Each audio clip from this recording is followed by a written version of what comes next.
Today we're going to go over the tonic neck response.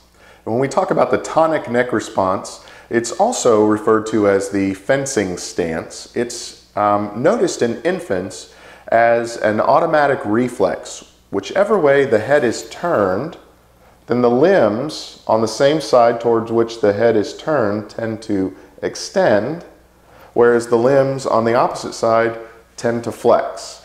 And so it can give infants this picture of being in the perfect fencer stance, where they've got the arm out, the leg out, the hand up, and the back leg bent as they're turned that way.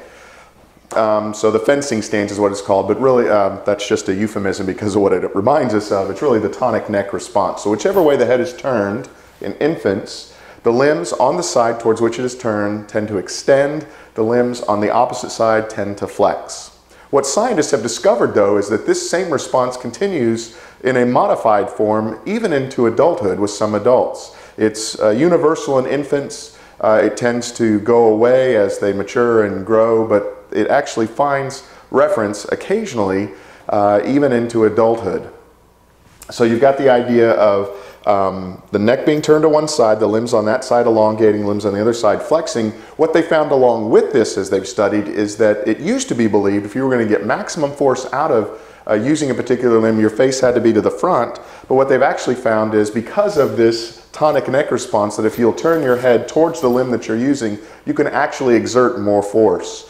Now, I think weightlifters have known this for a long time. If you'll ever watch someone in a gym curling a heavy amount of weight, they don't look forward as they curl, they turn their head towards the arm that they're using. They're able to generate, they know intuitively, their body does, that if they'll turn their head towards the limb they're using, they can actually generate more force that way. So they don't turn their head away as they're doing it, they turn towards it, and it actually increases the amount of force they can use. Once again, it's sort of built into us. It's sort of a response that we know bodily intuitively. We don't even really have to think about it, but as scientists have studied it, they've correlated and made this connection between this instinct or this response or reflex that they see in infants and how it gets applied then amongst adults and grown-ups.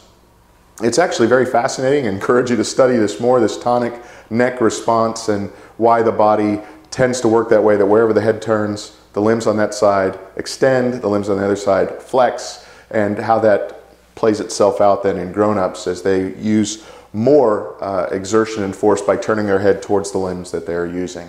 If you'd like to learn more about this or related matters, underneath this video there's a link. If you'll click on that link, it'll take you to the website that has that information, and while you're on that website, you'll also find a link to an ebook that's ready for immediate download.